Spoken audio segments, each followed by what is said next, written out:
बिस्मिल्लाहिर्रहमानिर्रहीम अस्सलामु अलैकुम वेलकम बैक। आज की इस वीडियो में हम एसेक्सुअल रिप्रोडक्शन इन बैक्टीरिया और साथ ही एंडोस्पोर फॉर्मेशन को देखेंगे। एसेक्सुअल रिप्रोडक्शन बैक्टीरिया में कैसे होती है? बाइनरी फिशन के ज़रिए होती है।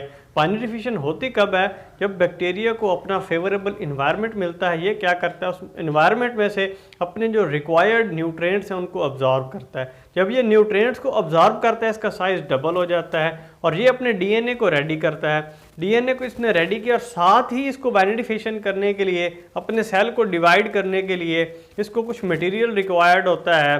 वो मटेरियल कौन सा? उसमें इसको कुछ एंजाइम्स रिक्वायर्ड होते हैं। साथ सेल मेम्ब्रेन की फॉर्मेशन के लिए जो नई इसने बनानी है उसके लिए कुछ मटेरियल रिक्वायर्ड होता है। साथ ही सेल वॉल को बनाने के लिए कुछ मटेरियल रिक्वायर्ड होता है। जब ये न्यूट्रिएंट्स को ऑब्जॉर्ब करता है, डीएनए को रेडी करता है, साथ ही इन मटेरियल्स को जिसमें एंजाइम्स, सेल मेम्ब्रेन और सेल वॉल को बनाने के लिए जो मटेरियल रिक्वायर्ड है उसको भी रेडी करता है। फॉर एग्जांपल ये हमारे पास एक बैक्टीरियल सेल है, इसके सेंटर में क्या चीज़ है? इसका न्यूक्लियर मटेरियल यानी डीएनए प्रेजेंट है। इसके इर्द गिर्द साइटोप्लाज्म और साइटोप्लाज्म के गिर्द मेम्ब्रेन, प्लाज्मा मेम्ब्रेन और प्लाज्मा मेम्ब्रेन के गिर्द क्या चीज़? सेल वॉल प्रेजेंट है। इसने अब क्या किया है? अपने एनवायरनमेंट से फेवरेबल इस एनवायरनमेंट मिला, उसमें से न्यूट्रिएंट्स को ऑब्जॉर्ब किया, अपने साइज़ को डबल किया। जब साइज़ को डबल किया साथ ही इसने क्या किया? अपने डीएनए की कॉपी तैयार की, डीएनए की रेप्लिकेशन डीएनए को रेप्लिकेट किया। जब डीएनए रेप्लिकेट करता है, अपनी दो कॉपियाँ तैयार करता है, ये डीएनए की कॉपी अपने अपोजिट पोल्स की तरफ मूव कर जाती हैं। यानी दोनों साइडों पे एक एक कॉपी, बैक्टीरिया के दो अपोजिट पोल्स पे डीएनए की एक एक कॉपी मूव कर गई। जब डीएनए की कॉपी अपोजिट पोल्स पे मूव करती है, साथ ही इसकी जो बैक्टीरिया की प्लाज्मा मेम्ब्रेन है, सेल मेम्ब्रेन है, वो अंदर की तरफ धंसना शुरू हो जाती है। और जब ये अंदर की तरफ धंसना शुरू हो जाती है, साथ ही इसके अंदर मेसोसोम्स की फॉर्मेशन होती है। और मेसोसोम्स क्या करते हैं? वो मटेरियल जो सेल के पास मौजूद था सेल मेम्ब्रेन और सेल वॉल की तैयारी में, उसको इस्तेमाल करता है। और इसके दरमियान क्या है? इस जो सेल अंदर की तरफ, सेल मेम्ब्रेन अंदर की तरफ घुस रही थी, उसको मजीद क्या एक दूसरे के करीब लाता है। यानी एक कंप्लीट इनर मेम्ब्रेन की फॉर्मेशन हो जाती है और ये दोनों क्या है? सेपरेट हो जाते हैं। और फाइनल स्टेज में क्या होता है कि दो न्यू डॉटर सेल्स बन जाते हैं। स्टार्ट में क्या हुआ? एक बैक्टीरियल सेल था, उसने अपने इन्वायरमेंट में से, अपने जो फेवरेबल इन्वायरमेंट मिला उसमें से न्यूट्रिएंट्स ऑब्जॉर्ब किए, अपने साइज़ को डबल किया।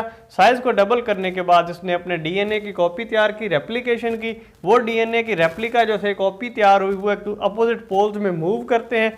जब डीएनए की कॉपीज अपोजिट पोल्स में मूव करते हैं, प्लाज्मा मेम्ब्रेन या बैक्टीरियल सेल मेम्ब्रेन वो क्या करती है?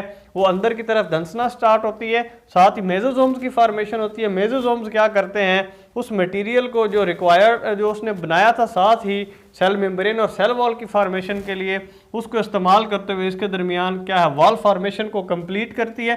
जब वॉल फॉर्मेशन कंप्लीट हो जाती है इस सेल्स के, अब दो डॉटर सेल्स में ये चेंज हो जाता है। ये तो था बाइनरी फिशन। बाइनरी फिशन कब हुई? जब बैक्टीरिया को फेवरेबल इन्वायरमेंट मिला। समटाइम्स क्या है कि बैक्टीरिया को फेवरेबल इन्वायरमेंट नहीं मिलता। फेवरेबल इन्वायरमेंट नहीं मिलता, बैक्टीरिया खुद को चेंज कर लेता है एंडोस्पोर में। एंडोस्पोर इस बैक्टीरिया का अनफेवरेबल इन्वायरमेंट में एंडोस्पोर में चेंज हो जाने के प्रोसेस को हम कहते हैं स्पोरियोलेशन। स्पोरियोलेशन क्या है? बैक्टीरिया का अनफेवरेबल इन्वायरमेंट में, अनफेवरेबल कंडीशंस में एंडोस्पोर में चेंज हो जाना। एंडोस्पोर का स्ट्रक्चर कैसे होता है? अगर हम बात करें एंडोस्पोर के स्ट्रक्चर की, तो इसके इर्द गिर्द क्या है? एक प्रोटीनेशियस कोट प्रेजेंट होता है। ये जो प्रोटीनेशियस कोट है इस एंडोस्पोर को प्रोटेक्ट करता है केमिकल डैमेजेस से, यानी इसको रेजिस्टेंस प्रोवाइड करता है केमिकल्स के खिलाफ और एंजाइम्स के खिलाफ। यानी वो केमिकल्स या वो एंजाइम्स जो इस एंडोस्पोर को किल कर सकते हैं, उसको ये इसके एंडोस्पोर के गिर्द जो प्रोटीन का बना हुआ कोट है, प्रोटीनेशियस कोट है, उसके खिलाफ रेजिस्टेंस प्रोवाइड करता है। इस प्रोटीनेशियस कोट के नीचे आउटर मेम्ब्रेन, और इस आउटर मेम्ब्रेन और इनर मेम्ब्रेन के दरमियान क्या चीज़ प्रेजेंट होती है? पेप्टाइडोग्लाइकन की एक थिक लेयर प्रेजेंट होती है।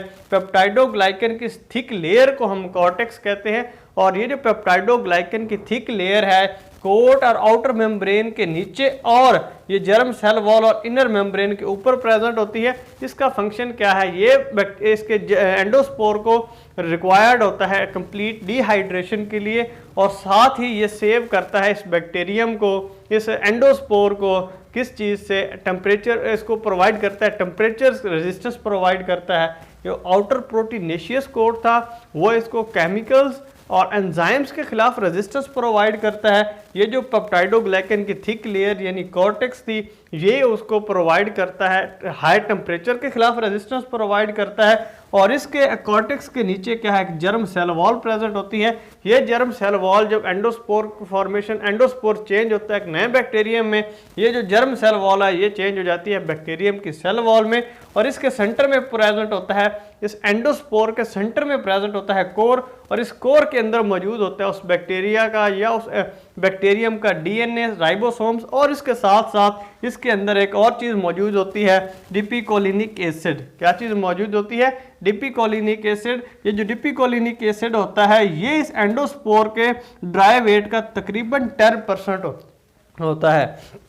अगेन रिपीट करूं एंडोस्पोर के स्ट्रक्चर को, एंडोस्पोर के स्ट्रक्चर में सबसे बाहर प्रोटीनेशियस कोट होता है, ये उसको केमिकल्स और एंजाइम्स के खिलाफ रेजिस्टेंस प्रोवाइड करता है। उसके नीचे क्या थिक लेयर प्रेजेंट है, किस चीज़ की? पेप्टाइडोग्लाइकन की, जिसको हम क्या कहते हैं, कॉर्टेक्स।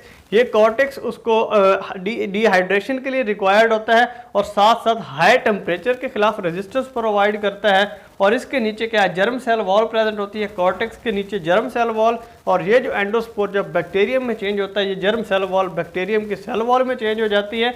और क्या है, उसके सेंटर के अंदर, एंडोस्पोर के सेंटर के अंदर जो कंप्लीटली डिहाइड्रेटेड पोर्शन होता है उसके अंदर प्रेजेंट होता है उस बैक्टीरियम का डीएनए, राइबोसोम्स और डिपिकोलिनिक एसिड। ये जो डिपिकोलिनिक एसिड है इस एंडोस्पोर के ड्राई वेट का तकरीबन 10% होता है। और ये डिपिकोलिनिक एसिड इस एंडोस्पोर के सेंटर में मौजूद कोर के अंदर जो बैक्टीरियम का डीएनए था, ये बैक्टीरियम को ओवरऑल ये डोरमेंसी को मेंटेन करता है। डिपिकोलिनिक एसिड का क्या है, ये उसकी डोरमेंसी को सेव करता है। अब ये जो एंडोस्पोर का है, एंडोस्पोर की फॉर्मेशन कैसे होती है? ये एंडोस्पोर की फॉर्मेशन होती कब है? जब बैक्टीरिया के पास अनफेवरेबल इन्वायरमेंट हो। अनफेवरेबल इन्वायरमेंट में क्या करता है, बैक्टीरिया अपने डीएनए की कॉपी तैयार करता है। जब बैक्टीरिया अपने डीएनए की कॉपी तैयार की, डीएनए की कॉपीज अपोजिट पोल्स में मूव करती हैं, same like the binary fission, लेकिन उसमें क्या था कि सेल मेम्ब्रेन अंदर को धंसती है। इसमें ऐसा काम नहीं होता। इसमें जब डीएनए की कॉपी तैयार की बैक्टीरिया ने, वो अपोजिट पोल्स पे मूव करते हैं, और सबसे पहले जब अपोजिट पोल्स पे मूव करते हैं एक सेप्टा बनता है, एक पर्दा बनता है, एक मेम्ब्रेन बनती है, जो क्या करता है, इस बैक्टीरिया नया जो डीएनए बना है और साथ साथ एक very few amount, very small amount of the cytoplasm को इंक्लूड करके उसके गिर्द क्या है, इनर लेयर बनाता है, पहली लेयर बनाता है। एंडोस्पोर के स्ट्रक्चर में एक आउटर लेयर थी, एक इनर लेयर थी। सबसे पहले जब डीएनए की कॉपी तैयार हुई, डीएनए की कॉपी के इर्द गिर्द मौजूद जो साइटोप्लाज्म की एक वेरी फ्यू अमाउंट को लेते हुए एक सेप्टा तैयार हुआ, एक पहली लेयर तैयार हुई।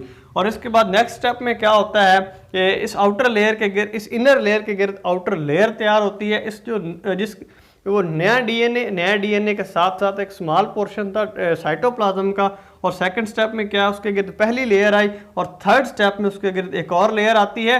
जबकि फोर्थ स्टेप में क्या है कि जो ये डीएनए, नया डीएनए तैयार हुआ था, उसकी इनर मेम्ब्रेन और आउटर मेम्ब्रेन के दरमियान पेप्टाइडोग्लाइकन की लेयर तैयार होती है। और फोर्थ स्टेप में क्या है, जब एक उसमें एंडोस्पोर में क्या था कि उसके सेंटर में उसका कोर था, और कोर के इर्द गिर्द जो इनर मेम्ब्रेन और आउटर मेम्ब्रेन, उनके दरमियान पेप्टाइडोग्लाइकन की भी लेयर तैयार हो चुकी है। उसके बाद क्या था, ये जो बैक्टीरियम सेल है ये बस्ट करता है, पंक्चर होता है, और ये क्या है, इसका एंडोस्पोर बाहर अपने इन्वायरमेंट में चला जाता है। और ये एंडोस्पोर फॉर्मेशन हुई किस लिए थी? ये बैक्टीरिया को अनफेवरेबल कंडीशन से बचाने के लिए। अनफेवरेबल कंडीशंस कौन सी हो सकती हैं? वो हो सकता है कोई केमिकल प्रेजेंट हो अनफेवरेबल जो इसको किल कर सकता है, हो सकता है वो कोई एंजाइम एज अ प्रेजेंट हो सकता है हाई टेम्परेचर हो सकता है कोई यूवी रेडिएशन हो जिसकी वजह से बैक्टीरिया को के लिए वो अनफेवरेबल हो।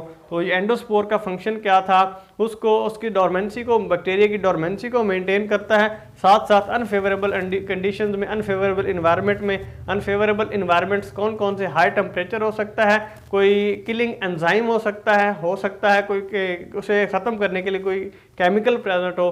तो आज की इस वीडियो में हमने इसकी asexual reproduction of the bacteria में बाइनरी फिशन देखी।